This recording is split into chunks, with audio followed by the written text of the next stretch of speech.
para essa prece inicial e abertura dos nossos estudos evangélicos.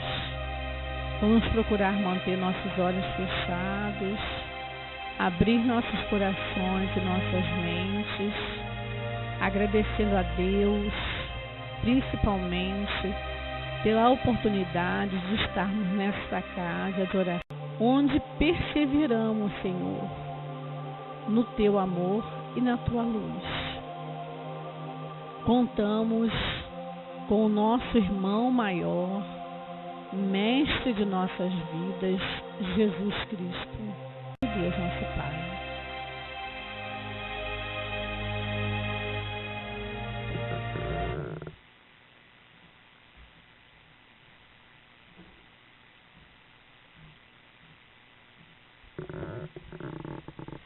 Me ajudem aqui com a altura. Boa noite a todos. Agora acho que tá bom o som, gente? Então tá, vamos lá de novo. Boa noite. É um prazer estar aqui. É com alegria que eu estou aqui, que eu agradeço ao convite da Tereza, agradeço ao convite do grupo de me chamar, de esperar de mim de me passar essa oportunidade de estudo, de trabalho. Trago comigo o abraço carinhoso lá do grupo do Lar Espírita Servos de Maria, e trago mesmo o abraço, tem aí um grupo de amigos que vieram conosco para praticarmos aí, estudarmos um pouco e fazermos essa reflexão. Bom, hoje a parábola que nós vamos ver é os trabalhadores da vinha, que está lá no capítulo 20 do Evangelho de Mateus. E a gente sabe que a parábola é uma história figurada e que ela vai fazer uso para a gente dos hábitos e costumes da época, vai fazer uso dos personagens comuns à realidade daquele povo. Mas quando a gente vai pensar que é Jesus nos trazendo uma mensagem, a gente vai entender que ele não falava somente, exclusivamente para aquela multidão que o seguia ou para os discípulos.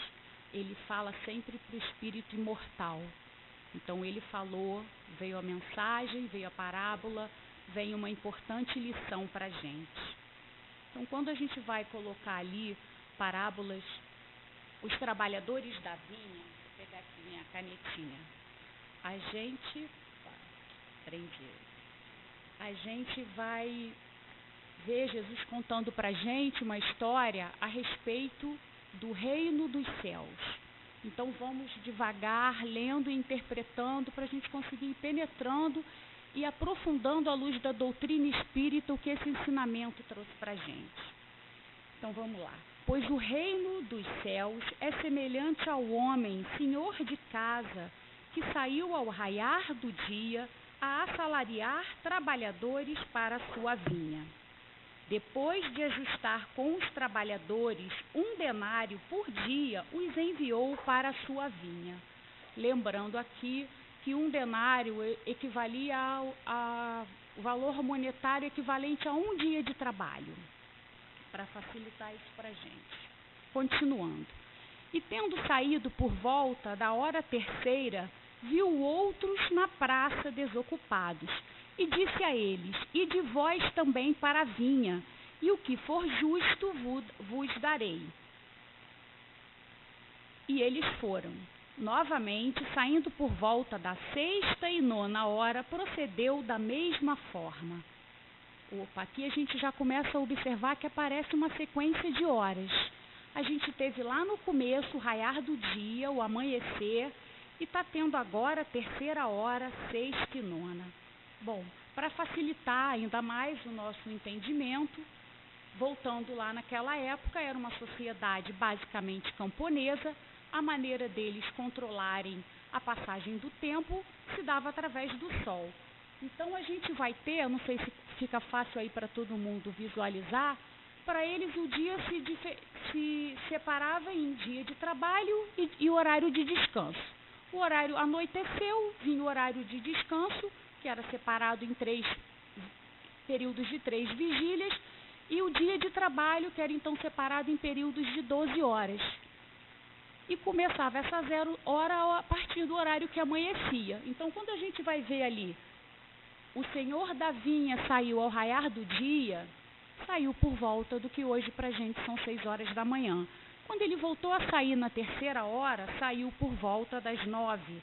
6ª hora, meio-dia. 9ª hora, 3 horas da tarde.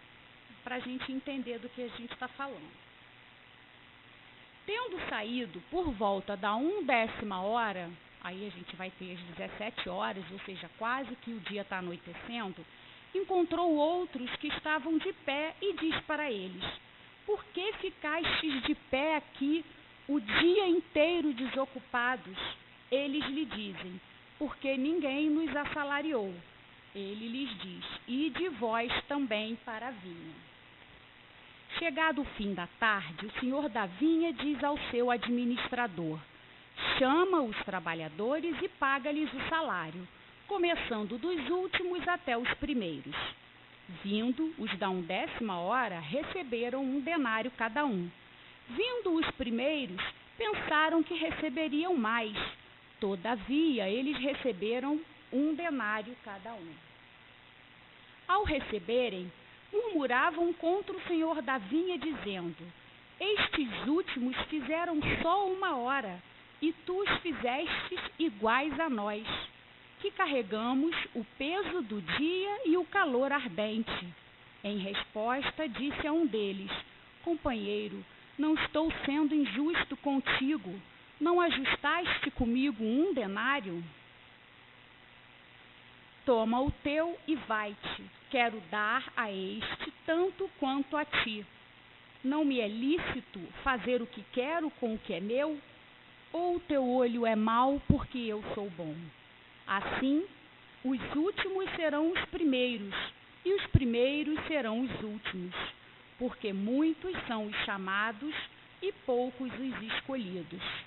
Bom, aqui começa a aparecer para a gente a história, a Jesus realmente falando com o espírito imortal. Porque aqui a gente começa um pouco a sair da lógica da lei dos homens para a gente entrar na lei de Deus. Porque como homens a gente pensaria, bom, aquele trabalhador que está lá 12 horas trabalhando vai merecer ganhar mais do que quem trabalhou a última hora. Mas isso somos nós, dentro da nossa limitação. A gente vai ver que a matemática divina não funciona assim. Aqui a gente não está falando da justiça dos homens, a gente está falando da justiça de Deus. Então, só para facilitar didaticamente esse nosso aprofundamento, essa nossa interpretação dessa parábola, vamos olhando aí o que cada figura representa na história. A gente tem um senhor da vinha, o dono de tudo, que saiu a oferecer oportunidades. Quem será esse senhor da vinha? É Deus. Temos Deus, Criador de tudo, a nos oferecer essas oportunidades. E a gente tem a vinha. Onde será essa vinha? O que representa essa vinha? A vinha é o local onde estamos todos nós, é a terra. É onde Deus nos dá as oportunidades. Existem outros planetas? Sim. Outros planetas habitados? Sim. Mas vamos entender que Jesus está falando conosco, que estamos aqui na Terra, planeta de provas e expiações. E quem é esse trabalhador que está lá na vinha, esperando e que o Senhor vai dar as oportunidades? Somos nós, o homem. E esse trabalho? Que trabalho é esse? Que fez Jesus contar uma história para a gente a respeito do reino dos céus. Aí deve ter um trabalho muito importante. Então, para a gente começar, vamos entender e vamos lá na questão 674 e 675 do Livro dos Espíritos, que primeiro nos diz que trabalho é toda ocupação útil. E trabalho é uma lei moral de Deus. Portanto, trabalho é uma necessidade. Para a gente aprofundar ainda um pouco mais e entrar na história, fomos buscar em Emmanuel, no livro Pão Nosso, na mensagem 29, que é intitulada A Vinha. Ele fala para a gente: a vinha designa o local dos serviços humanos e refere-se ao volume de obrigações que os aprendizes receberam do Mestre Divino. Até aí está redondinho, está batendo com tudo que a gente está vendo aqui. É um volume, não é um pacotinho, é um volume, tem tamanho, não é uma tarefa pequena, mas é um volume de obrigações que os aprendizes, então somos todos aprendizes, estamos aqui para trabalhar, colocados na terra, com algumas obrigações. E Emmanuel mandou a mensagem e a gente respeita essa mensagem. E esse salário? E essas obrigações que vão fazer a gente receber esse salário? Por que a gente passa por isso? Por que precisamos, é uma necessidade que a gente passe como aprendizes por essas obrigações? Então vamos voltar e nos lembrar que Jesus está falando para a gente do reino dos céus. E o que é esse reino dos céus? A gente primeiro tem que pensar nisso. A gente já pode se colocar e ver que o reino dos céus também tem seu sentido figurado. Reino dos céus significa para a gente a plenitude do homem. Quando o homem vai encontrar seu equilíbrio, onde vai existir aquele verdadeira felicidade. Quando o homem já não está mais no mal, quando o homem já está bem e está feliz. Então o próprio termo já é uma figuração. E é isso que nós desejamos e vamos alcançar, essa plenitude. Todos estamos nesse caminho. Então, ao longo dos séculos, a interpretação sobre o que é esse reino dos céus se mudou, foi transformada. Em algum momento, e acho que algumas pessoas até hoje, eu ousaria dizer, acreditam mesmo que esse reino dos céus é um lugar realmente no espaço, acima de nós, em que as almas que morrem ficam lá em contemplação, descansando. Mas Jesus, mesmo em sua época, veio trazer para a gente que o reino dos céus não é isso. Ele trouxe uma nova concepção para a gente, que o reino dos céus é uma construção e a gente começa ele aqui na terra. Na verdade, quando a gente olha tudo que Jesus trouxe para a gente, todo o seu ensinamento de amor, ele já está colocando para a gente, já fica claro para a gente que o reino dos céus é o tema central da sua pregação. Ele vem sempre ensinar para a gente o caminho, a verdade e a vida. Ele trouxe esse roteiro para a gente seguir. Então, reino dos céus não é um lugar circunscrito no espaço. Ele é um estado de felicidade que vem de um aprendizado, de uma caminhada. Então, está lá. E essa jornada de aprendizado, justamente, ela se realiza através de várias encarnações pelas quais passamos. E a doutrina espírita nos apresenta o conhecimento de que saímos da situação de seres simples e ignorantes e chegaremos à condição de espíritos puros, o mais alto grau de perfeição. São nas lutas e atribulações da vida corporal que os espíritos se instruem e progridem.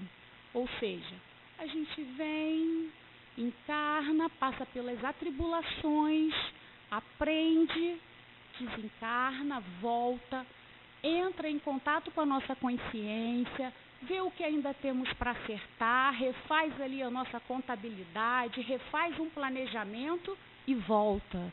E são nessas idas e vindas que a gente vai se aprimorando e que a gente vai evoluindo.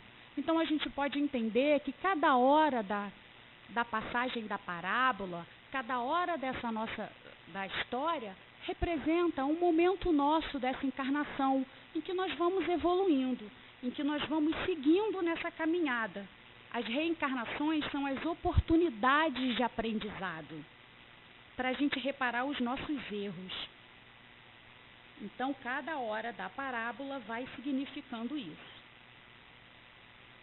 E aí, quando a gente vai pensar, então, sobre qual vai ser o salário quando a gente vem para essa vinha e dá conta do nosso aprendizado, a gente vai entender que como resultado disso a gente tem a evolução. Por isso é uma construção, porque não vem de um dia para o outro, não vem num passe de mágica, não é um milagre. É aos pouquinhos que a gente vai conseguindo. É realmente uma jornada de aprendizado. Então, esse salário no final do dia é a evolução. Todos somos chamados a evoluir. Todos vamos evoluir. Isso é uma determinação divina. Todos somos chamados para a educação moral, para a reeducação moral, para a construção de um mundo melhor. Não existe a pessoa não evoluir. Não existe eu não quero evoluir. Eu posso não querer trabalhar.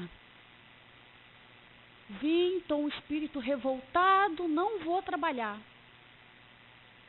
Bom, estou perdendo tempo, porque eu vou evoluir em algum momento. Né? A gente não vai deixar. Então, por isso, por essas nossas dificuldades, por essas nossas viciações, a gente se encontra aqui cada um num nível, cada um num estágio, cada um dentro da sua condição de evolução. Claro que estamos todos numa faixa muito próxima, o que para a gente parece uma diferença muito grande, não, gente. Para quem olha do alto, para um espírito puro, são diferenças pequenininhas. Mas temos lá nossas diferenças. Porque, existe aqueles que estão aqui e estão fazendo seu serviço direito. Existe aqueles que estão brigando e estão tentando dar conta. Tem aquele que não está trabalhando. E tem aqueles que ainda atrapalham a gente aqui. E a gente tem que lembrar, isso é uma coisa muito importante, não existe trabalhar para o mal. Porque se trabalho é atividade útil, então, no mínimo, o espírito que está achando que está fazendo mal, além de estar num momento de ignorância que merece a nossa compreensão, a nossa compaixão, está se atrasando e está equivocado. Estamos nessa condição porque a gente tem o nosso livre-arbítrio. Cada um vai agir, vai aprender de acordo com a sua condição, de acordo com a sua história. Está lá fora, né? Que susto. Então, nós temos as nossas próprias escolhas. Às vezes, a gente atrasa a nossa evolução. Por isso que está cada um desse jeito. Então, quando a gente vai entender lá e vai ler muitos chamados e poucos os escolhidos, a gente começa a compreender. Muitos chamados porque todos somos chamados para o trabalho. Desceu, encarnou, está chamado. Como Teresa brincou, está aqui, está chamado para o trabalho. Não tem escolha, o convite está feito. Só que quem é escolhido? É Deus que vai lá e aponta quem Ele quer? Não, a parábola já nos mostra.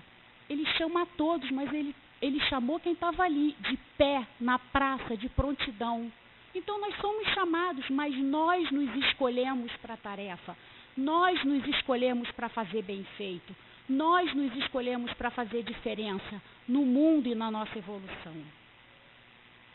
Desceu, encarnou, está trabalhando. Melhor aproveitar. E aí tá bom. Vem o espírito que veio, não trabalhou, não aproveitou as oportunidades. Vai ter o salário no final? Não, vai ter nova oportunidade, nova encarnação para aprender a fazer, né? Não faz mal. Tem todo o tempo do mundo, somos imortais. Sabe Deus e os nossos anjos da guarda há quantos séculos nós fomos chamados para a vinha sem nos prontificarmos. Mas a gente está aqui agora, com certeza melhor do que antes. Então a gente vai evoluir. E a evolução é o salário no final. Ganha quem trabalhou, conquista quem buscou. Temos tempo e trabalho. Então, essa parábola, Jesus vem falar para a gente, que para a gente alcançar essa plenitude, é disso que nós precisamos. Tempo e trabalho. Muito bom, está tudo muito lindo, mas na prática, fazemos como? Como que a gente vai fazer para trabalhar? Molinho, gente. Fazer o bem, buscar o bem, fazer o bem para si e para o outro, exercitar pensamentos positivos, é ter atitudes construtivas, é ter compaixão, tolerância, respeito, é praticar o amor e o perdão, é fazer o bem para o coletivo, é aprender a viver em verdadeiro espírito de fraternidade, é buscar viver em família, viver bem no ambiente de trabalho, é silenciar em momentos de maledicência. Ninguém falou que era fácil. Senão não chamava trabalho, gente. O reino dos céus não vem gratuitamente. Não tem merenda grátis. Exige esforço, exige um exercício diário da gente. E no nosso dia a dia, como é que a gente vai fazer? Bom, a gente pode começar pensando o seguinte: encarnei. Encarnei, a gente pensa em quê? Em carne, em corpo. Viemos com o corpo. Já viemos com uma ferramenta de trabalho importantíssima. A gente vem ali, ó, com o nosso planejamento, com o tempo da nossa vida. E se a gente não cuidar bem do nosso corpo? A gente vai conseguir cumprir, mesmo que seja muito esforçado? Não. Então já começa com a tarefa da gente ter que cuidar do corpo. Se alimentar bem, manter um equilíbrio. A gente tem a nossa mente. A gente consegue trabalhar se a gente não tiver o esforço de manter a nossa mente equilibrada, de manter os nossos pensamentos positivos, principalmente hoje em dia, que a gente mal consegue acompanhar um jornal, que a gente mal consegue sair na rua, que a gente mal fica tranquilo de deixar um filho para a escola, para a faculdade. Então é um exercício que se exige da gente agora, com o nosso corpo, com a nossa mente. Mas a gente desceu, encarnou, chega aqui, Deus deixou a gente aqui assim, com as missões para resolver? Não, gente, é tudo tão perfeito que a gente vem na família, já vem com material de trabalho para muitos anos, para uma vida inteira. A gente já vem na família, com as pessoas certas, com o grupo certo, para nos ajudar, para nos lapidar, porque são nessas dificuldades, são nas atribulações, é na convivência que a gente já começa a trabalhar, já começa a aprender. Então, quando a gente vai entender e vai falar, como é que eu vou fazer para fazer melhor? É me esforçando, é cuidando do meu corpo, da minha mente, da minha convivência em família. Isso é muito importante, é disso que Jesus fala, é desse trabalho que a gente precisa. E a gente está aqui. Quando a gente vem numa reunião pública, quando a gente estuda a doutrina, quando a gente participa de um grupo de estudo, quando a gente faz uma leitura edificante, a gente está se instrumentalizando. A gente está criando em nós que a gente consiga ter ferramentas para, nos momentos de dificuldade, a gente estar mais forte. Então, a gente vem, se prepara para enfrentar e trabalhar direito e viver bem, viver da maneira que é esperado da gente quando fomos criados. Espíritos simples e ignorantes a caminho dessa perfeição que vamos conseguir. E a gente tem Jesus, tem todo o seu ensinamento, tem toda a sua exemplificação. É por ele que a gente está aqui aprendendo, porque ele deixou um roteiro.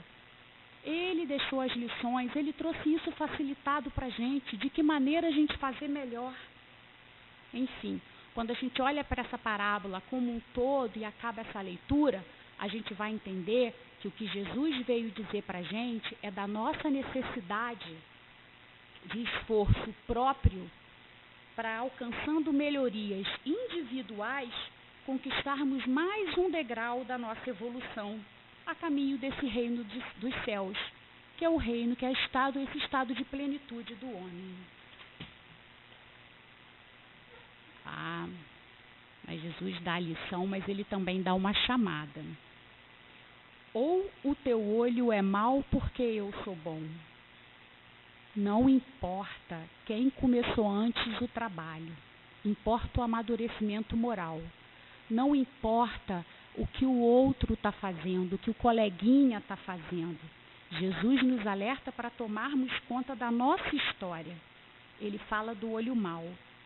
É para não tentarmos fazer justiça humana nos assuntos espirituais.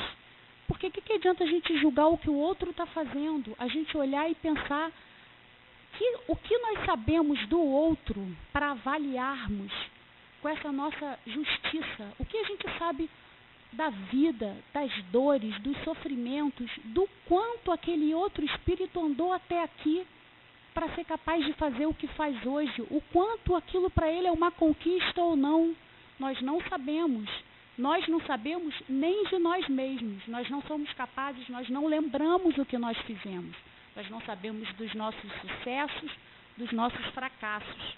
Então, cada um tem a sua própria caminhada, cada um dá de si a sua parte, do seu jeito, de conformidade com a própria evolução. A gente não evolui vigiando o coleguinha. Vigiando o coleguinha, enquanto a gente está prestando atenção, a gente está estacionado. E isso não é bom.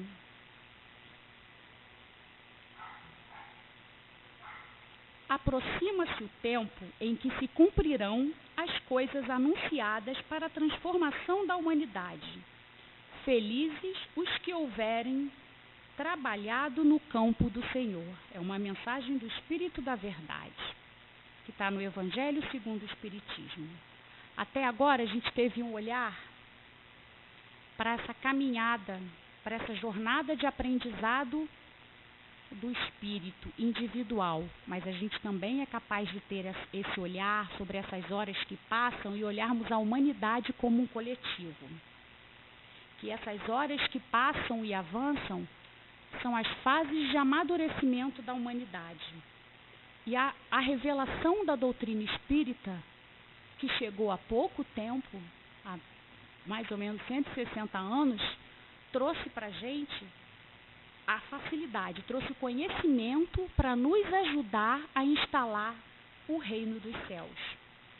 Quando a gente olha para todo o amadurecimento da humanidade, a gente vê lá que desde a infância da humanidade, a gente teve espíritos que vieram trazendo e ajudando a impulsionar, trazendo luzes para a gente na humanidade, porque nós estivemos lá em quase todas essas fases na nossa espiral de evolução nas encarnações.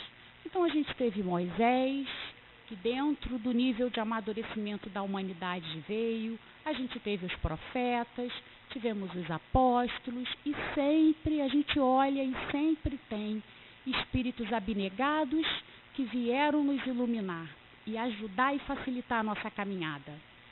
E a gente teve há 160 anos, já pertinho do final dessa passagem nossa de provas e expiações, desse longo período que a gente está passando e já estamos chegando no finalzinho, veio a doutrina espírita. Não como um espírito, mas como uma legião de espíritos a nos trazer o conhecimento sobre as leis de Deus, sobre a própria lei da natureza, como as coisas funcionam, como facilitar para a gente essa compreensão. E vai chegar essa 12ª hora. A gente vai chegar nesse momento de passagem de fase, em que finalmente vamos entrar no mundo melhor, de regeneração, onde já não mais prevalece o mal, o bem vai prevalecer, e já nos diz lá, as almas que ainda têm que expiar repousam das fadigas da luta. Então vale lembrar que falamos das transformações da própria Terra. E os espíritos que trabalharem, que fizerem seu trabalho, que cumprirem sua missão, vão passar junto, porque vão estar na mesma vibração, na mesma sintonia e vão junto com a humanidade, vão junto com a Terra nesse amadurecimento. E quem não trabalhar? E quem não entrar na mesma vibração que a Terra para sair de provas e expiações e ir para a regeneração? Pelo amor, pela bondade, pela justiça e pela misericórdia, esses espíritos vão ser realocados num planeta inferior. Como castigo? Não, por justiça e misericórdia. Eles vão para um planeta inferior com duas grandes funções. Vão dar valor ao trabalho, vão ver tudo o que perderam e vão ensinar, vão ter a grande oportunidade de fazer o bem e trabalhar no bem, que é ajudar os espíritos inferiores a progredirem. Então, nesse momento que a gente está, de final, onde a gente parece que está tudo muito fora de ordem, que está um caos, o valor está, gente, naquele que faz valer e que sabe aproveitar esse momento final, sabe ser otimista, usar de bondade, acordar para essa tarefa. Assim, os últimos serão os primeiros e os primeiros serão os últimos. Por fim, a gente está aqui, nesse momento. E o valor vai estar em quem aproveitar todas as oportunidades de trabalho. é fato. A gente precisa investir as nossas melhores energias nessa vivência evangélica, nesses ensinamentos, no que a gente escuta aqui na reunião pública, no que a gente escuta nos estudos. Com certeza, a gente está aqui em trabalho, preparando gerações futuras, nossos filhos, nossos netos, que vão viver muito efetivamente essa passagem de mudança do planeta. E a gente ajuda, a gente recebe um planeta, a gente recebe de um grupo de espíritos, a gente trabalha, tem que fazer o melhor, porque a gente vai passar adiante. E depois, lá na frente, somos nós que vamos pegar. Então a gente tem que ter esse esforço e esse trabalho. Vou fazer melhor para entregar melhor. Então, os trabalhadores da 11ª hora, quase no final do dia, nesse finalzinho da passagem, são os responsáveis por trabalharem em si as mudanças para o amadurecimento de si mesmo e do planeta. E assim nós vamos e voltamos. Essa é a tessitura da vida. Quando a gente começa a ver a vida dessa forma, como as coisas funcionam, que a gente vai e volta, e que se a gente fizer melhor, é melhor que a gente vai pegar, a gente vê que a gente está numa grande solidariedade. Existe uma rede em toda a criação de solidariedade. Está todo mundo harmonizado. Cada um de nós, individualmente, tem uma solidariedade com as suas outras existências, porque o que nós somos hoje está vinculado completamente ao que nós fomos ontem. E o que nós seremos amanhã está vinculado ao que nós fazemos hoje. Então, se eu quero vir bem, se eu quero vir melhor, porque eu não consigo imaginar quem não queira, eu tenho que trabalhar esse melhor em mim hoje. E todos nós, entre nós, estamos também nessa rede de solidariedade, porque o que fazemos em conjunto, o que fazemos um pelo outro, ajuda todos juntos a caminhar. E a gente vai e volta nesse movimento de solidariedade. E como diz uma passagem de Henry Heine no Evangelho segundo o Espiritismo, o homem tem de herdar do homem, porque seus trabalhos e seus resultados são coletivos. Deus abençoa a solidariedade. Quando Jesus afirma que os espíritos serão os primeiros, os últimos serão os primeiros serão os últimos, ele nos alerta para capricharmos nesse trabalho. Bom, uma observação aqui para a gente prestar atenção. A parábola se chama Os Trabalhadores na Vinha, é o que normalmente a gente vemos. E lá no Evangelho segundo o Espiritismo, o capítulo 20, já nos apresenta ela chamada como Os Trabalhadores da Última Hora. Justamente porque, fazendo essa chamada, esse alerta para esse momento de passagem, dessa importância de estarmos aqui. Não estamos aqui à toa, não viemos parar aqui em 2017, Brasil, Niterói, no momento que a gente está, que a gente tinha vontade de estar na Suécia, em outro lugar bom, num clima bom, sem corrupção. Não era para gente era para estar aqui agora, nesse momento, no planeta Terra, onde a gente está. Porque aqui tem trabalho para gente. Porque por algum motivo, que também a gente não precisa saber, é aqui que está a nossa tarefa. Então, o trabalhador de a última hora, e outra informação, que eu não sei se, outra curiosidade, o Evangelho segundo o Espiritismo, ele nos apresenta passagens do Evangelho, organizados por uma lógica da moral de Jesus, e instruções dos Espíritos. E Kardec costura esses dois blocos. Nesse capítulo, especificamente, não tem um comentário de Kardec. Kardec e deixa somente os Espíritos falarem, porque aí eles trazem para a gente o conhecimento e a informação de que está na mão dos Espíritas sermos os trabalhadores da última hora. A importância desse conhecimento para ajudarmos a fazer um mundo melhor, a fazermos a diferença nesse mundo melhor, porque com o conhecimento que a gente tem da vida imortal, do futuro, da lei de causa e efeito, de tudo que a gente faz, a gente consegue viver com serenidade, confiança, resignação. A gente consegue, cabe a gente exercitar. Não é fácil, mas cabe a gente exercitar. A gente tem conhecimento para ter confiança, para ter essa fé. Aí a gente vai dizer, bom, mas isso é muita pretensão, porque é só os espíritas que cabem isso? Que luxo, né? Então, da onde se tirou? A gente pode entender, aí a gente vai ver lá. Trabalhadores da vinha seria toda a humanidade. É o homem, está na terra, nesse momento somos os trabalhadores da vinha. E os trabalhadores da última hora seríamos então os espíritas. Será? Quando a gente lê, a gente vai ver que são bons espíritas, que são os trabalhadores da última hora. E quem são os bons espíritas? A gente vai lá, reconhece-se o verdadeiro espírita pela sua transformação moral e pelos esforços que faz para domar as suas más inclinações. Bom, basta comprar o livro dos espíritos, deixar na mesa de cabeceira? Basta ser assíduo numa reunião espírita, numa reunião pública? Não. Exige da gente esse esforço de transformação moral, esse esforço de domar as suas más inclinações. Ninguém aqui é perfeito, ninguém aqui é ser angelical, ninguém aqui é espírito puro. Mas precisamos, esse esforço está na gente, na nossa capacidade. E só o espírita trabalha essa transformação moral? Não.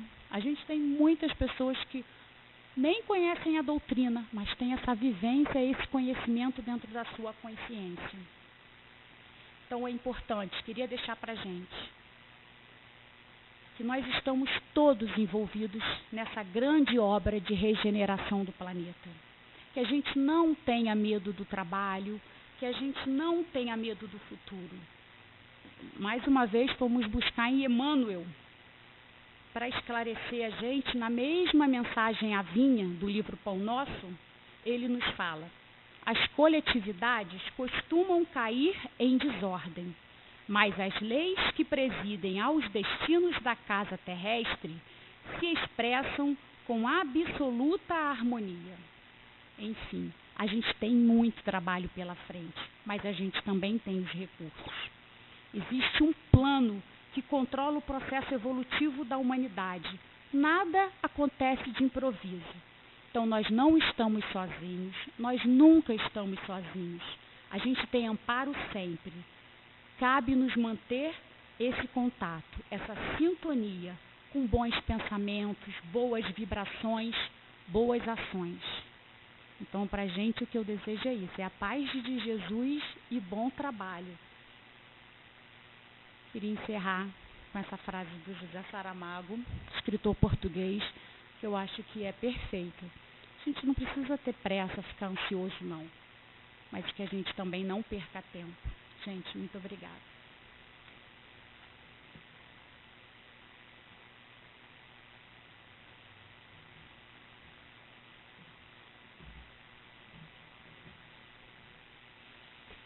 Nossa, muita